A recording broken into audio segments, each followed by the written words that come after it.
ആളെ ടോപ്പ് വൈഫാണ്, ശരിക്കും ടോപ്പ് വൈഫ്, ശരിക്കും പഠിക്കാനുള്ള ആളാണ് ശരിക്കും. അതല്ലേ 1000 പുരുഷനായി കണ്ട് ഞാനാരെ സ്ത്രീയായി കണ്ടല്ലെന്ന് ദൈവം തലയൊക്കെ വെച്ച് പറയും. പ്രഭാഷകനുള്ള വചനമാണേ. 1000 പുരുഷനായി കണ്ട് ഞാനാരെ സ്ത്രീയായി കണ്ടിട്ടില്ലേ എന്ന് ദൈവം തലയൊക്കെ വെച്ച് പറയും. എന്നിട്ട് ദൈവം പറയും ഞാൻ ഒരാളെ കണ്ടിട്ടുണ്ടെന്ന്, അതാണ് അമ്മ, ഇതാണ് സ്ത്രീ. ഭയങ്കര സംഭവമാണ്. അപ്പം പോരേണ്ട ഒരു കാര്യമില്ല. ഔസേപ്പിതാവ് പോകുന്നെന്ന് കണ്ടപ്പോൾ എന്നാൽ ഞാൻ വരണമെന്ന് പറഞ്ഞു. ഈ വയറും ഭരിച്ചുകൊണ്ട് പോവാണ്. ഗർഭിണിയാണ്, വീട്ടിൽ കിടക്കാന്ന് പറഞ്ഞു കഴിഞ്ഞാൽ കിടന്നത് തന്നെ ഒരു കാര്യമില്ല. അത് സർക്കാരിന് പഠിച്ചതാണ് കാര്യങ്ങൾ. ഇല്ലെങ്കിൽ എന്താ എന്നെ എടുത്തു വെച്ച് കാണാം, അത്രേ കാര്യമുള്ളൂ. ഔസേപ്പിതാവ് കാണാൻ തൻ്റെ ഇടമുള്ള ആൾ തന്നെയാണ്, കുഴപ്പമൊന്നുമില്ലാത്ത ആളാ.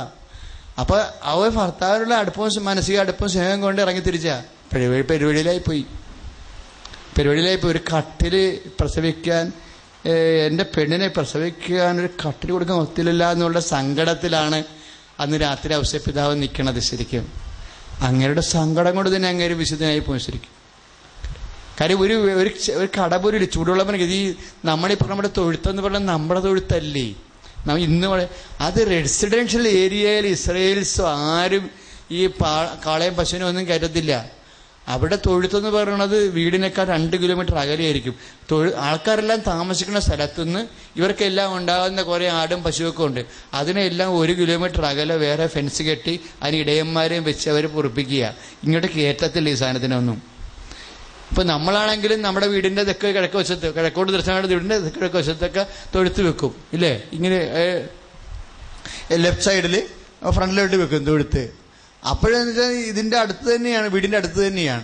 ഹിന്ദിക്കാരുടെ അടുത്ത് ചെന്ന് കഴിഞ്ഞാൽ തൊഴുത്ത് എവിടെയാ? പ്രാർത്ഥനാ മുറിയിലാണ് പശു നിൽക്കുന്നത്. പ്രാർത്ഥനാ മുറിയിലാണ് പശു നിൽക്കുന്നത്. ഒരു പ്രശ്നവും ഇല്ല. കറക്കുകയും ചെയ്യും, കുടിക്കുകയും ചെയ്യും, കിടക്കുകയും ചെയ്യും അവിടെ.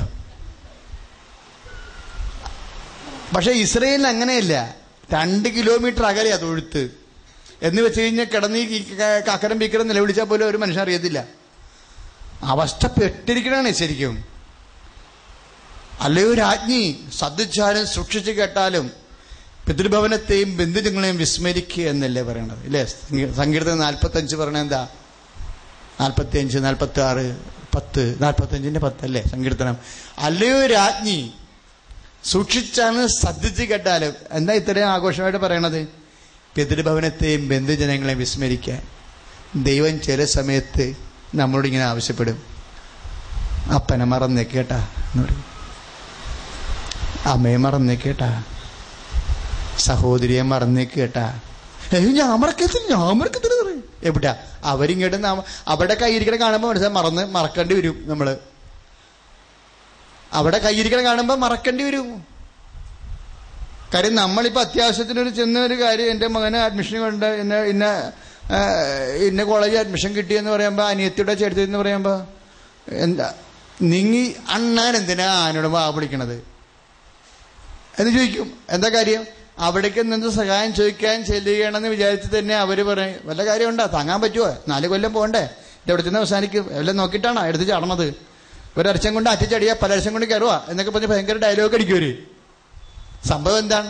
ഇവരുടെയൊക്കെ നമ്മൾ വായ്പ ചോദിക്കരുത് മകനെ ആക്കിയെന്നും പറഞ്ഞ് പിതൃജനങ്ങളെ ബന്ധുജനങ്ങളെ വിസ്മരിക്കുക.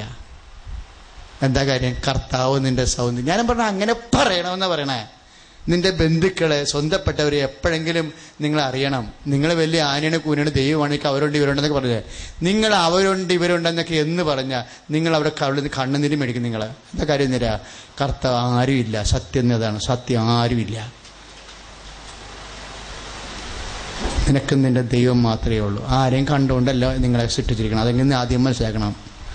നിനക്ക് തോന്നുന്നുണ്ടാവും ഇതൊക്കെ ഹൃദയത്തിൽ സംഗ്രഹിക്കേണ്ട കാര്യങ്ങളാ. ആരെയും കണ്ടുകൊണ്ടല്ല. ഈശോ പറഞ്ഞല്ല, അപ്പാന്ന് ആരെയും വിളിക്കണ കേട്ടോ.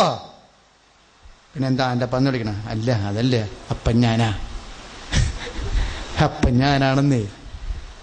അവൻ സമാധാന പ്രഭു, അവൻ നിത്യനായ പിതാവ്. അപ്പാന്ന് ആരെയും വിളിക്കണ്ട കേട്ടാ എന്ന് പറഞ്ഞ് 10:13-23 മത്തായിയുടെ സുവിശേഷം. നിങ്ങൾ ഭൂമിയിൽ ആരെയും പിതാവെന്ന് വിളിക്കേണ്ടെന്ന് ഈശോ പറഞ്ഞാണേ ഇല്ലേ? നിങ്ങൾ ഭൂമിയിൽ ആരെയും പിതാവെന്ന് വിളിക്കേണ്ടെന്ന്. എന്താ കാര്യം? പിതാവായി കഴിഞ്ഞ് 40 കൊല്ലം 50 കൊല്ലം ചാപ്റ്റർ ക്ലോസ് ചെയ്ത് വണ്ടി വിട്ട് പോയണല്ലേ. വണ്ടി വിടാത്തൊരാളുണ്ട്, തരാ വിളിക്കൂ, ഞാൻ തരാ, ഞാനത്ര തന്നാടാ വന്നത്. അവരെന്നെ കഴിഞ്ഞ ആഴ്ച കല്ലെറിഞ്ഞില്ലേടാ. ഞാൻ എന്താ കാര്യം അങ്ങനെ എറിയാൻ കാര്യം എന്നറിയാം? ഞാൻ അപ്പാന്ന് വിളിച്ചിട്ടാണ് പിതാവിനെ, ദൈവത്തെ.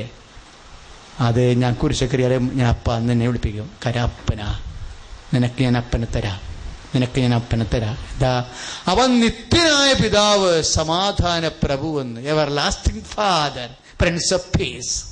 ബൈബിൾ പറയണ എന്താ? ദൈവത്തെ കുറിച്ച് എന്താ പറയണത്? Everlasting father, prince of peace. Isaiah 6:9 everlasting father, അവൻ നിത്യനായ പിതാവ്. ആരാണ് നിത്യനായ പിതാവ്? ആരാണ് നിത്യനായ പിതാവ്? ദൈവം, അല്ലേ? ഇപ്പൊ പിതാവിനെ പോലും പിതാവെന്ന് വിളിക്കണമെന്ന് മറ്റു ബന്ധുക്കളുടെ കാര്യം പറഞ്ഞ കാര്യമുണ്ടോ? ഇല്ല. എല്ലാം ആരാ? ദൈവം. നിത്യനായ പിതാവ്, സമാധാന പ്രഭു. അവനാണ് 46 സങ്കീർത്തനം 10 വാക്യത്തിലൂടെ പറയും, കർത്താവ് അല്ലയോ രാജ്ഞി, സദ്ജാലം സൂക്ഷിച്ച് കേട്ടാലും എന്താ? പിതൃഭവനത്തെ, പിതാവിന്റെ ഭവനത്തെ വിസ്മരിക്കുക. എന്താണ് കാര്യം ഇങ്ങനെ വിസ്മരിക്കാൻ പറയാൻ? എല്ലാവരും പിതാവിനെയും മാതാവിനെയും ബഹുമാനിക്കണം, സ്നേഹിക്കണം എന്നല്ല നീ കൽപ്പന പറഞ്ഞിരിക്കണത്. ഇപ്പൊ എന്താ ഇങ്ങനെ പ്ലേറ്റ് മറിക്കണേ? എന്താ ഇല്ലേ? പിതാവിനെയും മാതാവിനെയും ബഹുമാനിക്കണം എന്നല്ലേ കൽപ്പന പറഞ്ഞിരിക്കണത്. ഇപ്പൊ എന്താ പ്ലേറ്റ് മറിക്കണത്? അതല്ല, നീ ഒത്തിരി ഒന്നും എക്സ്പെക്ട് ചെയ്യരുത്. നീ ബഹുമാനിച്ചോ, പക്ഷെ അധികം പ്രതീക്ഷിക്കണ്ട. നിനക്ക് ബുദ്ധിമുട്ടുണ്ടാവും, സങ്കടം ഉണ്ടാവും. എന്താ? ഞാനാ അപ്പ, ഞാൻ നിന്റെ അപ്പ. അതാണ് പറയണത്. അല്ലയോ രാജ്ഞി, സദ്ജാലം സൂക്ഷിച്ച് കേട്ടാലും പിതൃഭവനത്തെയും ബന്ധുജനങ്ങളെയും വിസ്മരിക്കുക. എന്തിനു വിസ്മരിക്കണം?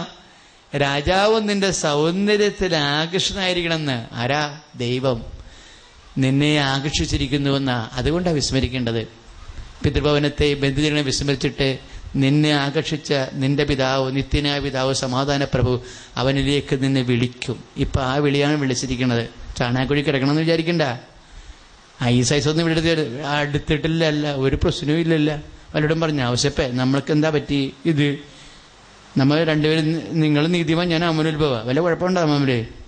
ഒരു പ്രശ്നവുമില്ല. മധ്യസ്ഥ പ്രാർത്ഥന നമ്മുടെ ശരീരം ചെയ്യുന്നതല്ല ഈശോ ജനിച്ചത്. അപ്പായി പറഞ്ഞിട്ട് നിങ്ങളും ഞാനും സഫർ ചെയ്തല്ലേ കുഞ്ഞിനെ ജനിപ്പിച്ചിരിക്കുന്നത്. അപ്പായ്ക്ക് വേണ്ടി ചെയ്തല്ലേ. അപ്പായ്ക്ക് ഒരു കട്ടിൽ കാണിക്കാനുള്ള മര്യാദ ഉണ്ടാവും എന്ന് ചോദിക്കത്തില്ല, മിണ്ടത്തില്ല, ഹൃദയത്തിൽ സംഗ്രഹിക്കും, ഒരക്ഷരം മിണ്ടത്തില്ല. അപ്പായ്ക്ക് നിങ്ങൾക്ക് പ്ലാനുണ്ടെന്ന് അപ്പാനെ വിട്ട് നിൽക്കത്തില്ല. പിതാവായ ദൈവത്തിന്റെ മകളായിരിക്കണ പരിശുദ്ധ ദൈവമാതാവേ, ഞങ്ങളിൽ ദൈവവിശ്വാസം എന്ന പുണ്യമുണ്ടെ വർദ്ധിക്കാൻ നിന്റെ തിരിക്കുമായിട്ട് അപേക്ഷിക്കണമേ. ഒരു സംഭവമാണ് ശരിക്കും, മിണ്ടത്തിലല്ല. അതാണ് വചനം പറയണത്. യേശുവിൻ്റെ അമ്മ 2:19 ലൂക്കായുടെ സുവിശേഷം, എല്ലാം ഹൃദയത്തെ സംഗ്രഹിച്ചു. എന്താണ്? ഉത്തമമായ ഹൃദയമാണ്, സംശുദ്ധമായ ഹൃദയമാണ്. ഏത് ക്ലേശങ്ങളിലും ആരെയും പഴിചാരണില്ല. വല്ല കാര്യം ഉണ്ടായിരുന്ന ഏത് കാലക്കേടിന് ആരാണെന്ന് കണി കണ്ടോന്നറിയാൻ പാടില്ല. ഏത് കാലക്കേട് നാശം പിടിക്കാൻ അവിടെ നിന്ന് ഈ നമ്മളെ വീടുകളിൽ പെയ്തും പെരുക്കി, എന്ത് നിസ്സാര കാര്യത്തിന് പോലെ ഇങ്ങനെ പെയ്തും പെരുക്കി അങ്ങോട്ടും ഇങ്ങോട്ടും കുറ്റം പറഞ്ഞ് എല്ലാവരും മാപ്പസാക്ഷി അന്വേഷണം നടക്കി. നമുക്കുണ്ടായി ഈടറവിന് മറ്റുള്ളവരാണ് കുറ്റമെന്ന് കണ്ടു കഴിഞ്ഞാൽ നമുക്ക് സമാധാനമായി. അതുകൊണ്ട് പെയ്തും പിറക്കിയും ഇങ്ങനെ ചുണ്ട് താഴെ പുറത്തോണ്ട് ഇങ്ങനെ ചുമ്മാ വട്ടുകീസപ്പ് നടക്കി. വട്ടുകീസൊക്കെ ആകും. ദൈവത്തെ മാറ്റുന്നത് പിന്നെ വട്ടാകാതെ പിന്നെ എന്താ കാരണമാണ്? പിന്നെ ദൈവത്തെ എല്ലാവർക്കും ഉണ്ട്, അരവട്ടം എല്ലാത്തിനുണ്ടേ. ദൈവത്തെ മാറ്റി നിർത്തിക്കൊണ്ട് കാര്യങ്ങൾ കാണുമ്പോൾ ഞാൻ അന്നേ പറഞ്ഞാൽ ഇപ്പൊ എങ്ങനെ ഇരിക്കണം? വല്ല കാര്യമുണ്ട്. ഏത് നാശക്കോട്ടാലും ഏത് കാലത്താണ് ഏതവനാണ് കണി കണ്ടെന്ന് അറിയാൻ പറ്റില്ല. ചുമ്മാ ഇറങ്ങി തിരിച്ചാണ് അവിടെ നിന്ന്. ഇപ്പൊ എങ്ങനെയുണ്ട്? പരിപാടിയിലായി, അവിടെ ഇല്ല ഇവിടെ ഇല്ലാത്ത കണ്ടീഷനായി. അമ്മാത്തുനിന്ന് ഇറങ്ങുകയും ചെയ്യും, വാര്യത്ത് എത്തുകയും ചെയ്യില്ല. പണ്ട് നമ്മൾ ഒരുപാട് പറയത്തില്ലേ, അമ്മാത്തുനിന്ന് ഇറങ്ങുകയും ചെയ്ത് വാര്യത്ത് തൊട്ട് എത്തുകയും ചെയ്യില്ല എന്നത്. അവിടെ ഇല്ല ഇവിടെ ഇല്ലാത്ത രീതി എവിടെ കിടയാണ്? ഒരു തൊഴുത്തി കിടക്കുകയാണ്. എന്നിട്ട് വല്ലതും ഉണ്ടാവും, മിണ്ടത്തില്ല. അപ്പായ്ക്കെല്ലാം അറിയാലോ. അപ്പായിൽ ഭയങ്കര സന്തോഷമാണേ. 4 വയസ്സിൽ വന്ന് പള്ളി താമസ, ജവാക്കിയും അന്നാമ്മയും കൊണ്ടുവന്ന് താമസ. യഹോവ എൻ്റെ പൊക്കണം കിടന്ന് മാറ്റില്ല, നിന്റെ മോള് എനിക്ക് വേണ്ടട്ടാ എടുത്തോ. അങ്ങനെ കൊണ്ടുവന്ന് വീട്ടിൽ താമസ. പിന്നെ ഋതുവായപ്പോഴാണ് അവിടെ നിന്ന് വിളിച്ചോണ്ട് പോയത്. അപ്പം അപ്പായുമായിട്ട് സങ്കീർത്തനം കേട്ട് കുഞ്ഞുനാൾ മുതൽ നല്ല ബന്ധമാ. കുഞ്ഞുങ്ങളെയൊക്കെ കുഞ്ഞുനാൾ മുതൽ ദൈവമായിട്ട് ബന്ധപ്പെടുത്തി ആണ് ജീവിപ്പിക്കേണ്ടത് ശരിക്കും. അത് കാരണം ഒരു ചലിക്കത്തില്ല. എന്ത് ഹൈപ്പർ ടെൻഷൻ വന്നാലും ചലിക്കത്തില്ല. ആ വീട് വിട്ടു പോയിരിക്കുകയാണ്. വീട് വിട്ടു പോകുമ്പോൾ എങ്ങനെയാ? വീട് നഷ്ടപ്പെടുമ്പോൾ എങ്ങനെയാ? അല്ലൊരു രാജ്ഞി സത്യച്ചാരം സൂക്ഷിച്ചു കേട്ടാലും പിതൃഭവനത്തെയും ബന്ധുജനങ്ങളെ വിസ്മരിക്കുക. എന്താണ്? രാജാവ് നിന്റെ സൗന്ദര്യത്തിൽ ആകർഷണമായിരിക്കണം. അപ്പം അതെല്ലാം അറിയാവുന്നതുകൊണ്ട് ഹൃദയത്തെ സംഗ്രഹിച്ച് അങ്ങനെ. ഇനിയിപ്പോൾ സംഗ്രഹിക്കണ എവിടെ നിന്ന് അറിയാവോ? ഔസേപ്പിതാവിനോടും കംപ്ലൈന്റ് ഇല്ല, ദൈവത്തോടും കംപ്ലൈന്റ് ഇല്ല, ആരോടും കംപ്ലൈന്റ് ഇല്ല. എന്താ? ആദ്യമേ അപ്പായോട് പറഞ്ഞു, അപ്പ മേരിക്കുട്ടി എങ്ങനെയാ, വല്ല കുഴപ്പമുണ്ടോ?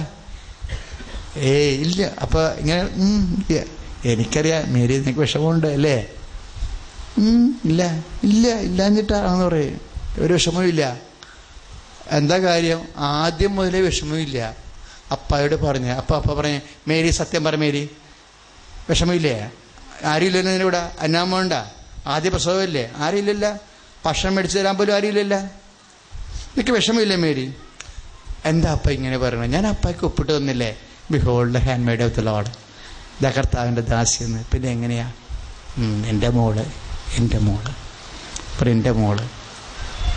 എൻ്റെ മോളെ വെറുതെ ഒന്നും അല്ലടാ, നീ ഇനി ഇതിനൊക്കെ വലിയ ഭാരം എടുക്കേണ്ടി വരുന്നൊരു കാലമുണ്ട്. നിന്നെ ഞാൻ ഏൽപ്പിച്ചിരിക്കണ ജോലി അതല്ലേ, അന്ന് നീ വാടി പോകരുത്. ഇതാണ് തീരെ നിന്നെ കുരിപ്പിച്ചെടുക്കുക. വിഷമിക്കണ്ട കേട്ടോ. ഇല്ലപ്പാ, എനിക്ക് വിഷമമില്ല. അതൊരു യാത്രയാണ് ശരിക്കും. എല്ലാം ഹൃദയത്തിൽ സംഗ്രഹിച്ചു. അമ്മ വിശ്വാസി എപ്പോഴും ഇങ്ങനെയാ, ദൈവമായിട്ട് നല്ല കടുത്ത അപ്പൻ മകൾ ബന്ധമുള്ളത് കൊണ്ടാണ് ഈ ഹൃദയത്തിലെല്ലാം ഈ സ്നേഹം, ക്ഷമ, സഹനം, സംയമനം എല്ലാം വരണത് ഈ ഒറ്റ സ്നേഹത്തിലാണ്. എൻ്റെ മക്കളെ, കൃപ നിറയാനുള്ളൊരു മാർഗം ആദ്യം ദൈവത്തെ സ്നേഹിക്കാൻ തീരുമാനിക്കുക. എഴുന്നേക്കട്ടെ, സ്തുതിക്കട്ടെ യേശുവേ, സ്തോത്രം, ഹല്ലേലൂയ. സ്തുതിക്കട്ടെ, നല്ലോണം